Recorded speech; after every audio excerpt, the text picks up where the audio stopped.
First, the general statement about the meditations. What we find are repeated attempts to encapsulate in a few highly charged sentences the broad vision of human life and its larger cosmic setting offered by Stoicism.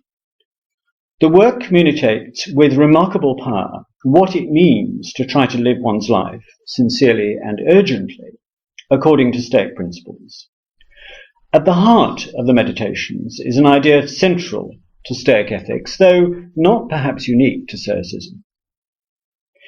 The key thought is that over and above the biological and external or formal dimensions of our existence, we should shape our lives as an ongoing journey towards an ideal state of character, understanding, and mode of interpersonal relationship, which should constitute our target, even though we will never achieve it fully. In the light of this core project, Marcus addresses challenges of which he is especially conscious, but which are also universal human concerns. These are facing the looming presence of our own death, and recognizing the significance of our communal roles and personal relationships, in spite of our shared mortality and transience. Marcus also addresses, in his own distinctive way, broader topics in the interface between ethics and logic, or the study of nature, that were crucial for Stoicism. He looks for reassurance, despite some uncertainties, that the capacities of human psychology and the nature of the universe support the kind of ethical vision that Stoicism offers. So that's a kind of overview of the aim. In more detail, then, the four strands that I see as the main four strands within the work are these. One, to restate it, is the first strand, is the idea that over and above the biological or physical and external dimensions of our existence, we should shape our lives as an ongoing journey towards this ideal state of character and understanding and relationship. This idea derives from certain well-marked features of Stoic ethics. Above all, the theory of ethical development as appropriation, oikosis. The meditations repeatedly evoke key features of this theory in its personal and social dimensions and in the interplay between these. The first strand, what I'm calling the first strand, forms the main underpinning framework for the work. And in this sense, the first strand is the core project, if you like, of the work, with the other three strands deriving from the first one. The second strand consists, I think, of a set of interconnected themes. These include death as a looming and inevitable presence, human and sometimes cosmic transience, and the physical dimension of the purely physical dimension of human existence. The common element in these themes is that they're all unavoidable aspects of our human lives, which fall outside the scope of human agency, and thus outside the project of ethical aspiration and development that forms the first strand.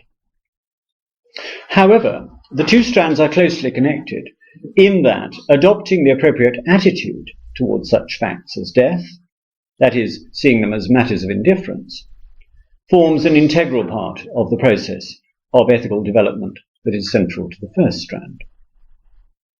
The third and fourth strands represent ways in which Marcus explores the interface between ethics and logic, and more importantly, physics. Marcus is especially concerned with two ideas. One, which I'm calling the third strand, is that the distinctive features of human or rational psychology make us uniquely capable of undertaking the project of ethical development that makes up the first strand. The fourth strand broadens the scope of the meditations to the natural universe as a whole. The crucial idea is that the universe forms an ordered, rational, providential framework for the project of ongoing ethical development that Marcus urges on himself. In this sense, he, like all human beings, forms an integral part of a larger informing whole. There are There are certain seemingly puzzling ways in which Marcus formulates aspects of both these strands, that is, the third and the fourth, though I think the puzzle diminishes if we bear in mind his core objectives. But I focus here today on the first two strands. That is his central ethical project and the basis that this provides for confronting death and human transience. So I begin by looking in more detail at his ethical outlook and the first strand, which is central, I think, for his project in the work. So again, to restate some of the points, the first strand is the idea of life as an ongoing journey towards an ideal state of character or understanding, which, though unrealized, forms the only valid goal for human aspiration. This is closely linked with the key Stoic idea of ethical development as appropriation or familiarization, oikeosis, an idea which is made up of two distinct but related claims. One claim is that adult human beings are fundamentally capable of developing from self-preservation and selection of natural advantages, such as health, towards the recognition that virtue is the only good. This development is presented in Stoicism as natural rather than imposed by social forces. A second claim is that animals, including human beings, are naturally disposed to benefit others of their kind. In human beings, this motive is informed by rationality, enabling us to develop from primary or instinctive motives, such as parental love, towards more advanced, other benefiting action and attitudes of two main kinds. One kind consists in engagement in family and communal life in our own social context. The other consists in understanding any given human being as a fellow member of the universal brotherhood or citizenship. And in item 6, I just give a couple of very well-known passages on oikeosis taken from Cicero's De Finibus. The idea of ethical life as an ongoing quest towards an ideal state of character or understanding is pervasive in the Meditations. Marcus repeatedly sets out an ideal of human nature towards which he is working, and refers to this movement towards the ideal as a road or path in one of his recurrent images. Apart from Book 1, the Meditations consists of a series of self-directed commands or urgings towards this ideal state of mind, which is sometimes characterized in terms used elsewhere to describe Stoic wisdom, or what's sometimes called dialectical virtue. Some of Marcus's most characteristic formulations, such as his analytic or stripping method, which I'll illustrate shortly, are presented as enabling this process of ongoing search.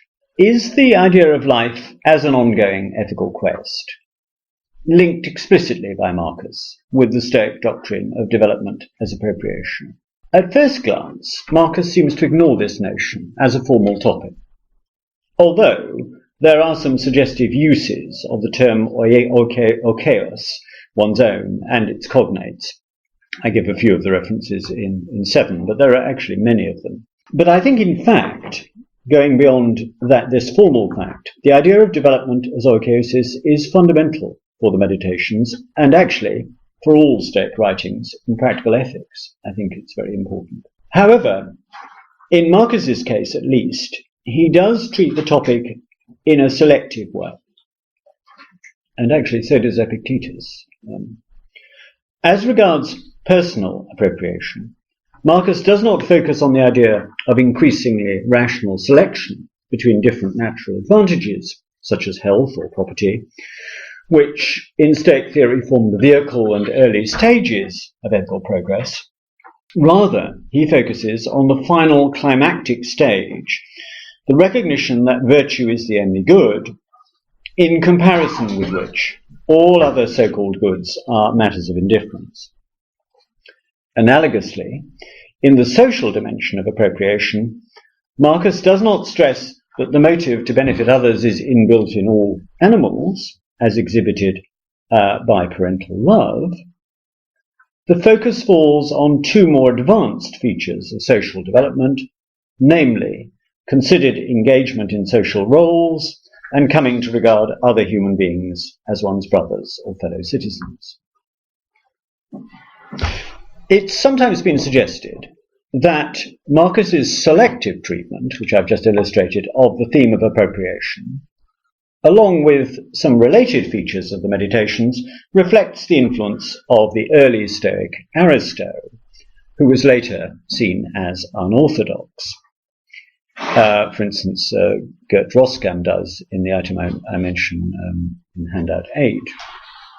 Aristo refused to recognize the significance of the distinction between naturally preferable and dispreferable indifference, and he defined virtue solely in terms of indifference. He also rejected the idea that specific forms of guidance were useful in ethical education, maintaining that general principles alone were needed to provide the basis for virtue. Marcus similarly ignores the distinction between preferables and dispreferables, and although providing himself with much ethical advice, he does so at a very general level.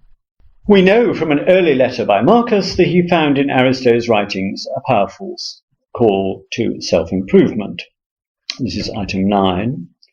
I'll read out the passage. Aristo's books are a source of joy to me at present, and at the same time a torment.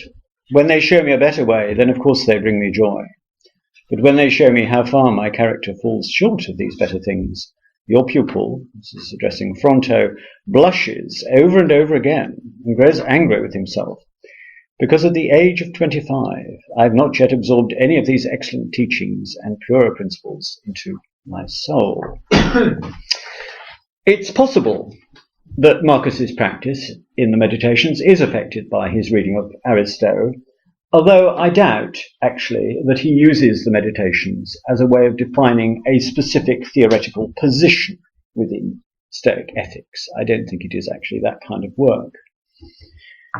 And in certain respects, his approach doesn't follow Aristo.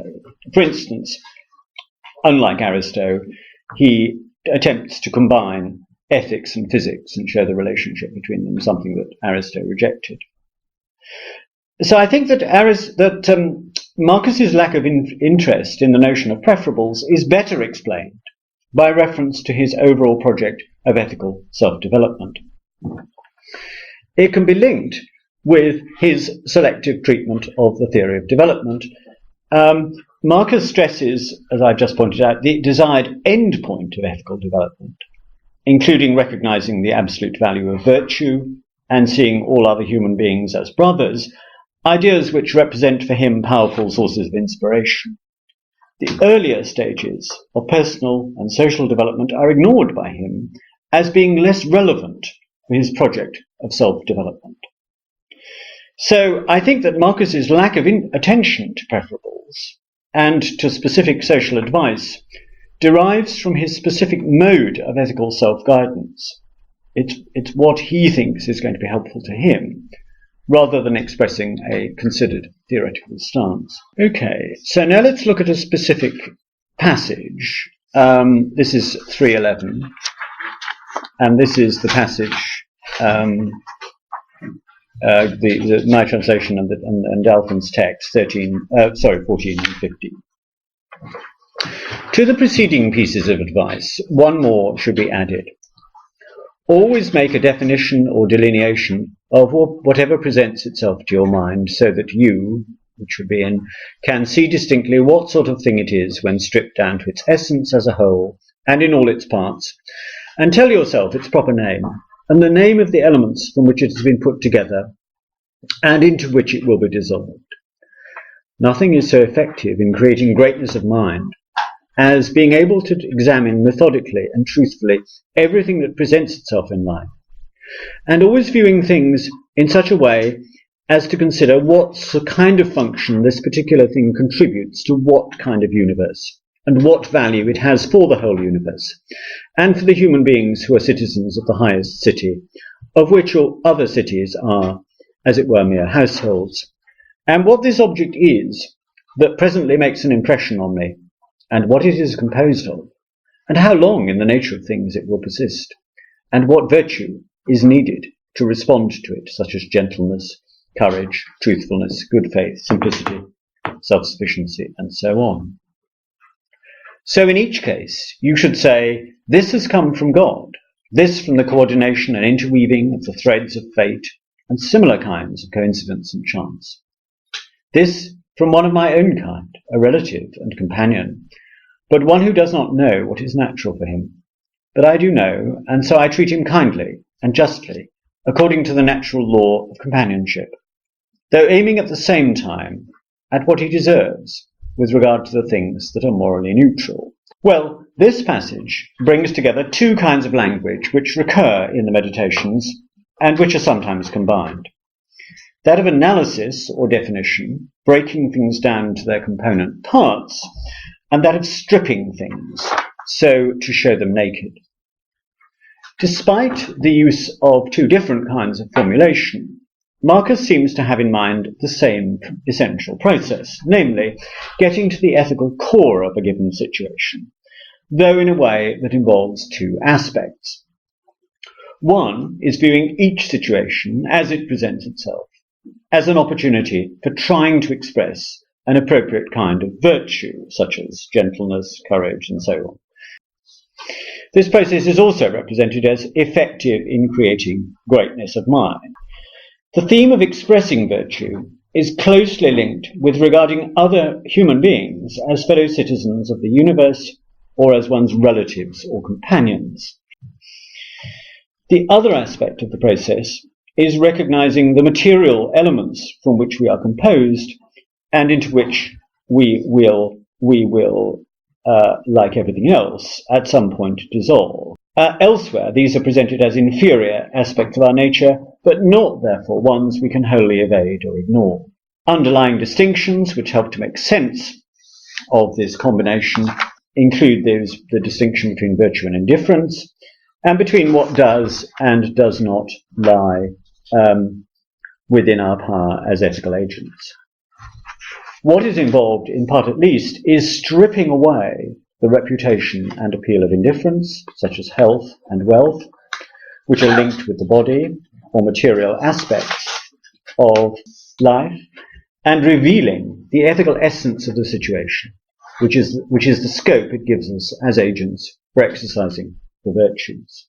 The passage illustrates the relationship, I think, that Marcus sees between the first two strands in the work, the core project of ethical self-improvement, and coming to terms with the transient nature of human existence, above all, one's own death.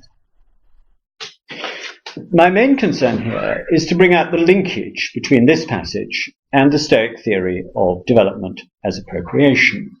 In personal development, the individual strand, Marcus's focus is not on the process of rational selection between natural advantages, which he doesn't mention, but on the final stage of recognizing the absolute value and desirability of virtue, by contrast with indifference.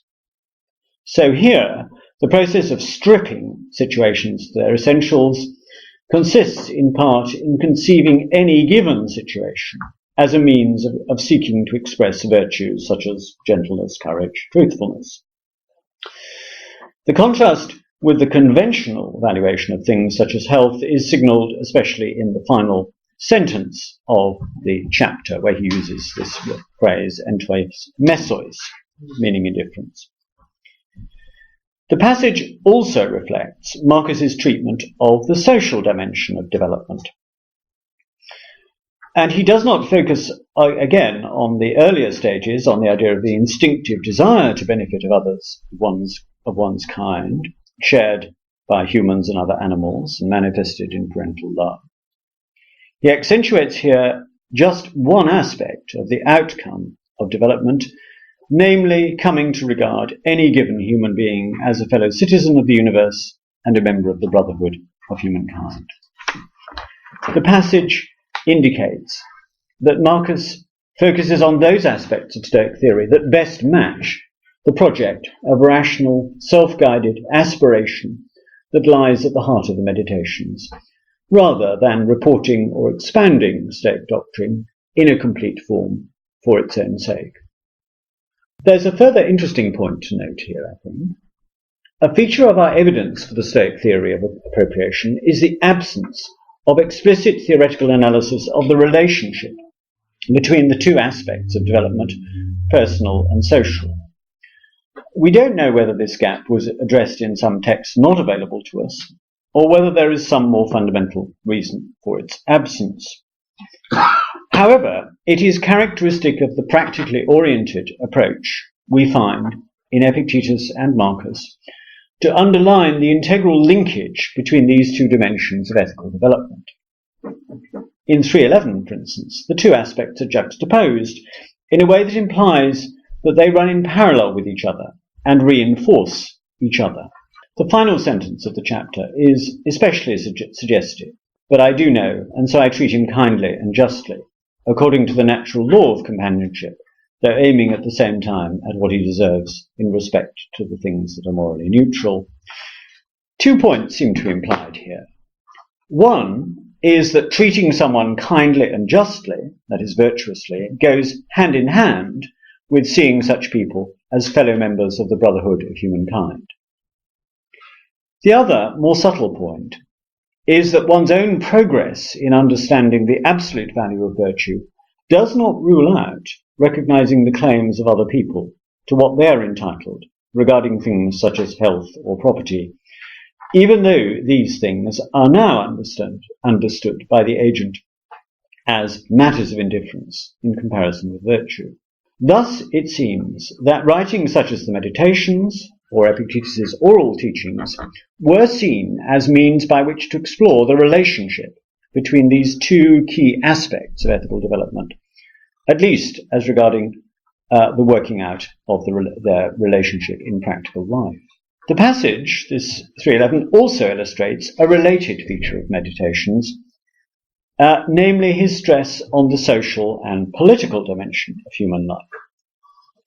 Although this side of the Meditations is not always fully acknowledged, it forms a substantial element and manifests itself in a number of themes, all of which strongly reflect standard Stoic thought. One motif in the Meditations is Marcus's repeated use of the combination of terms rational and social, or rational and political, to characterize the distinctive features of human nature. Another is the presentation of the city or community, whether it's human or cosmic, the city of gods and humans, as a key part of the normative framework for shaping ethical life. A third is repeated, though, as I've shown, selective reference to Stoic thinking about the social aspect of ethical development as appropriation. It's striking, actually, how often Marcus reflects on the ethics of interpersonal behaviour, in ways that are sometimes both subtle and acute. And this is also prominent in his comments on exemplary individuals in Book 1, where he identifies interpersonal skills. He gives quite a lot of stress to that. Many of these passages exhibit the rather complex asymmetrical relationship to other people, which, following Peter Strawson, we might characterize as objective rather than reactive, and I'll say a little bit more about that later.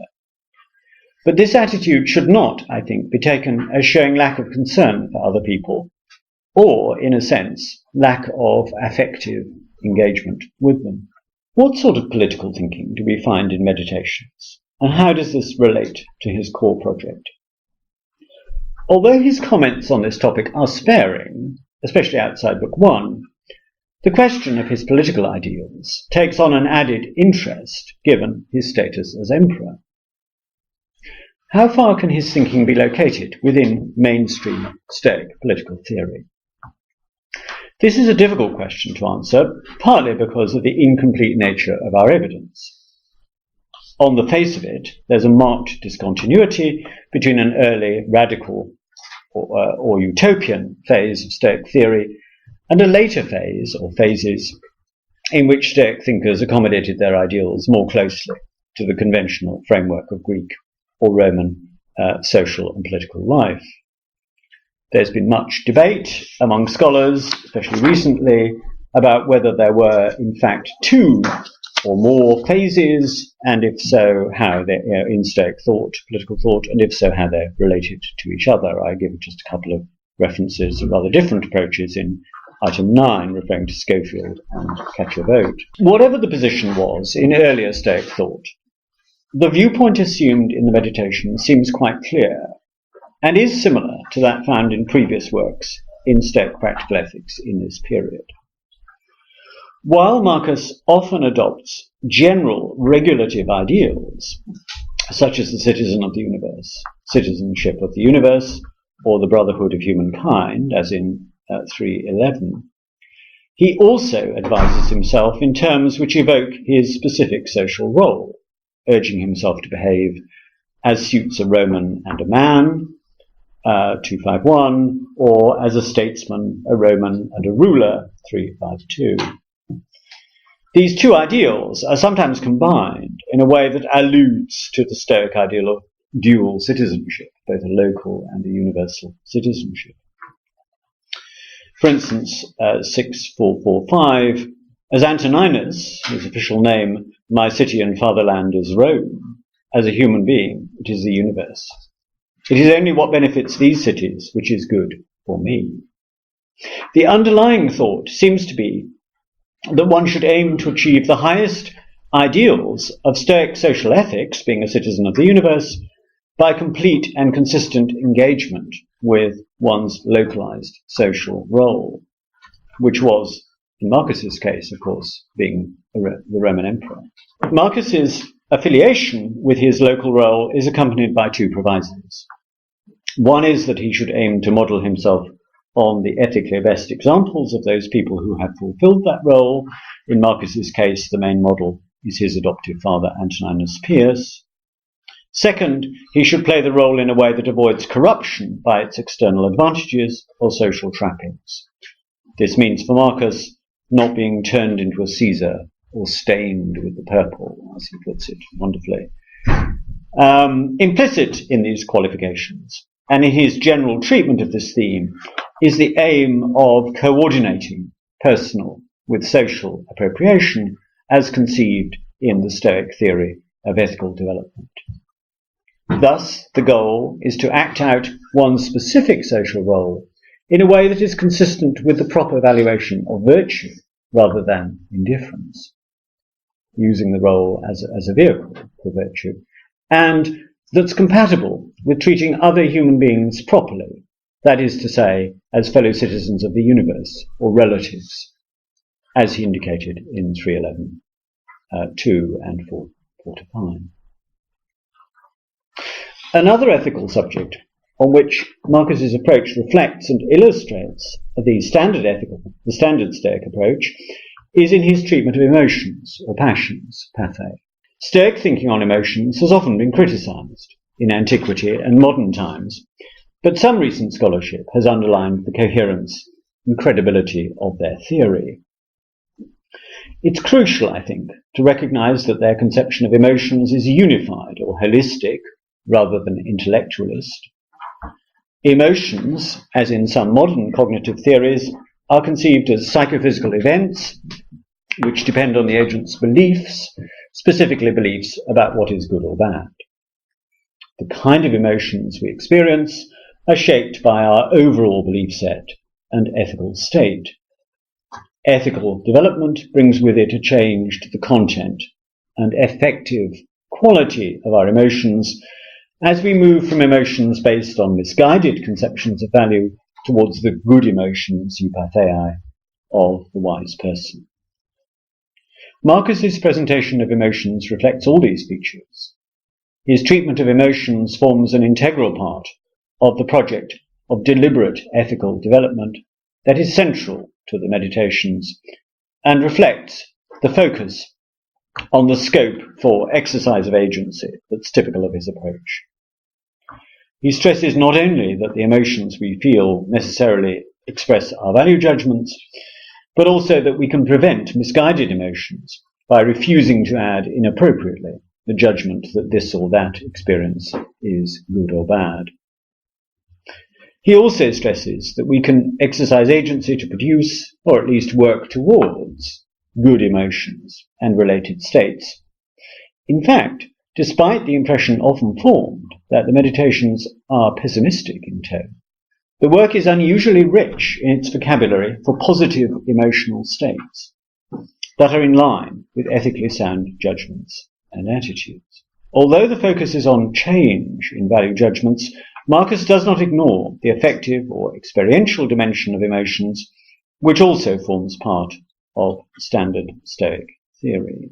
The Stoic theory of emotions has often been seen as expressing a detached, even inhumane or heartless attitude towards other people.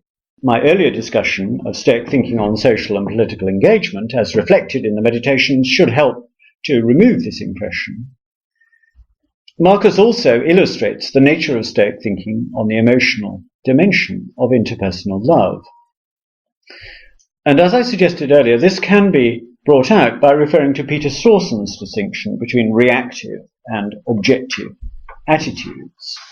Stoicism does indeed aim to produce detachment from many of the emotions, or what one might call reactive attitudes, often generated within interpersonal relationships, such as anger and grief, which Stoics see as based on false conceptions of what really matters in life. Marcus also, following Epictetus, stresses that our affection for other people needs to acknowledge the unavoidable, natural fact of the physical vulnerability and mortality of loved ones and of ourselves. But Marcus also reflects the fact that Stoic theory promotes other kinds of emotional response, including certain kinds of love and admiration, which are in line with well-grounded value judgments. Since most people have emotions or reactive attitudes based on misguided beliefs, our treatment of other people needs to acknowledge, without mirroring, this response. This leads to a rather complex, indirect response to most other people, which is similar to Strawson's objective attitude, which his examples are the psychiatrist and patient. And this indirectness can give the impression of detachment or coldness. But Marcus indicates, I think, the humanity of approach underlying this response, while also underlining the need not to be drawn into unconsidered reactive attitudes oneself.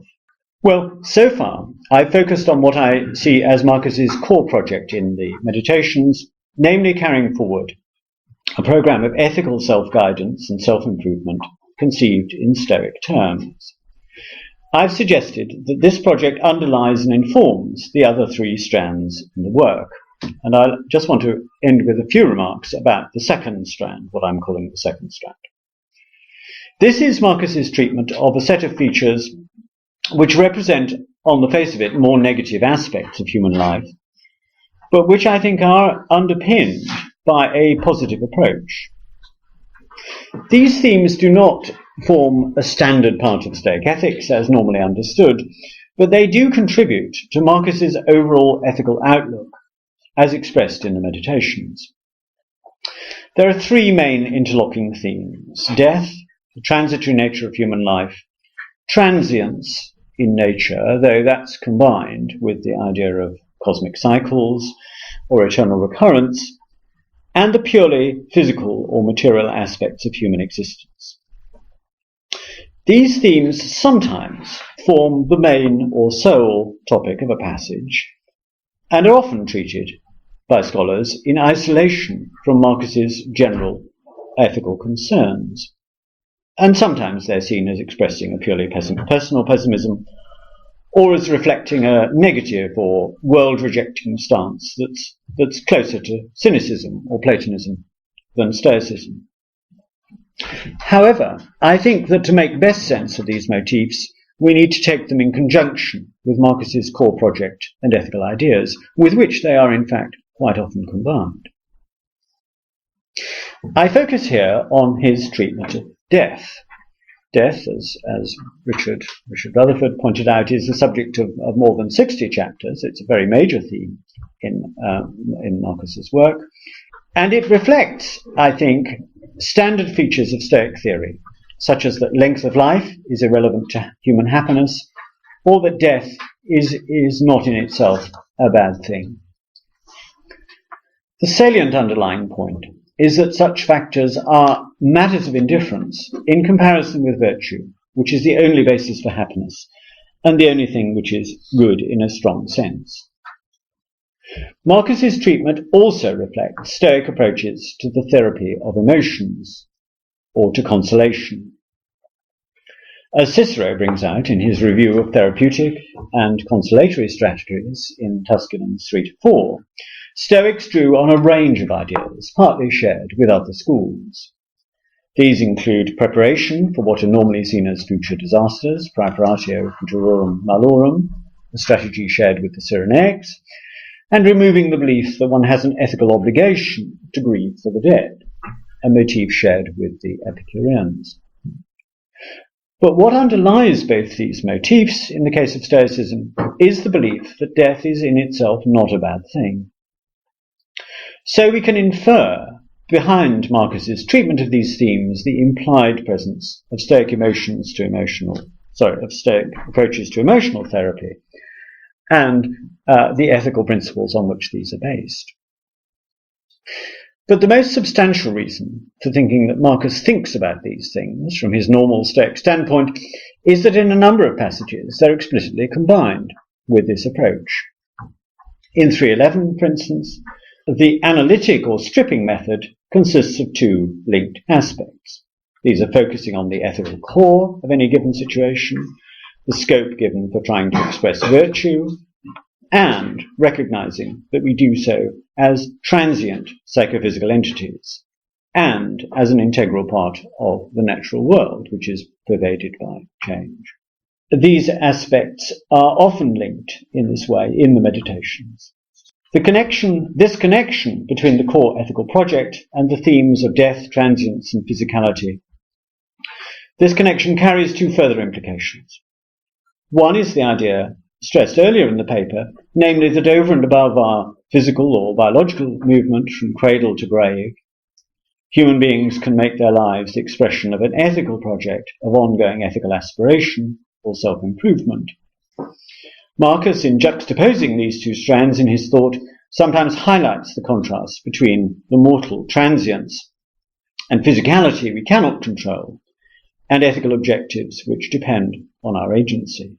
In other passages, he stresses that our ethical project can be taken forward, in part at least, by the very fact of recognizing and accepting the inevitability of our physical transience, without treating this as negating the validity of our aspirations.